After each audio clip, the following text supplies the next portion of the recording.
I occasionally come across conversations on Reddit or YouTube about whether or not you could use a simple tea light candle to boil water, or for that matter, cook food over, or use as a little DIY portable space heater, I guess. And while I never really thought that something as tiny as the flame from a tea light candle could really be useful for really any of those things, I figured, you know what, I've never actually tried it, so let me do a little experiment, make a quick little video out of it, see for myself. So in this video, we're going to try a few different things and see if we can't make use out of a tea light or multiple tea light candles to do something as basic as boiling a little bit of water. Is it feasible? Is it prudent? Is it even possible?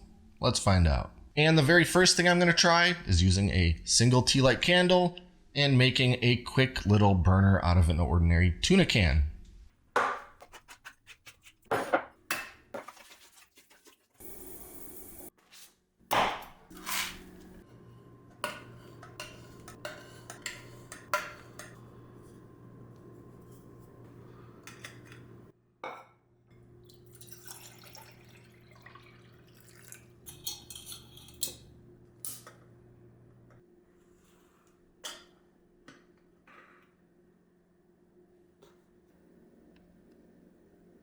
Well, it's been a little while and I can already tell that there's just no way that a single tea light candle is going to boil 2 full cups of water.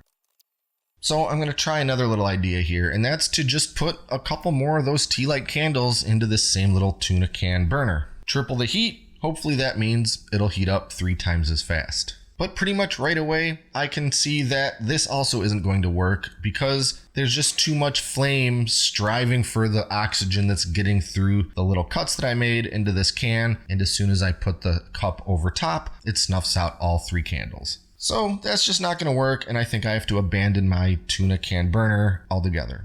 So using a couple little miscellaneous things from around the kitchen, I'm going to fashion a very rudimentary burner, basically just something to get my cup over the flames a little bit and hold them just in the right spot.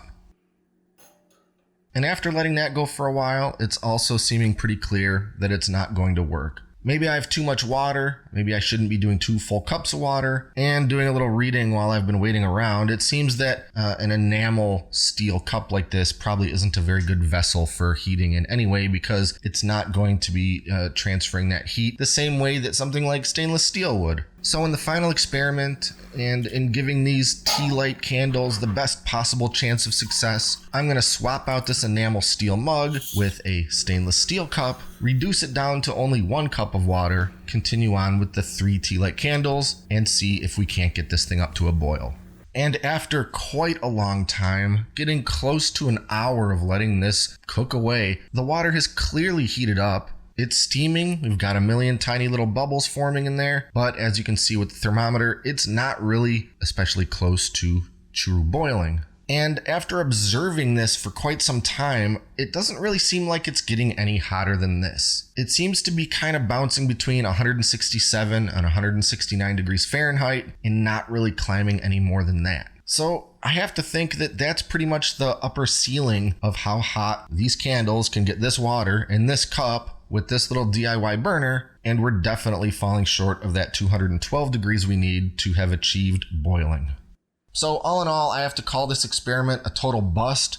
Maybe there's some perfect combination of height away from the flames and number of candles and material for holding the water that would let you achieve boiling. I guess if I used 20 candles and somehow put a very wide, shallow pan of water over it, yeah, I guess I could probably boil a 1/4 of an inch of water, but it doesn't seem very reasonable, and I don't consider it a useful option for having a backup way to boil water at home or anywhere else. Any number of my camping stoves or other DIY cooking solutions would be a much better option to these tea light candles. So that's pretty much it. Be sure to like and subscribe and stay up to date with all our latest stuff, including future DIY and experiment videos. Thanks for watching, and until next time, I'm John, and this is Great Lakes Country.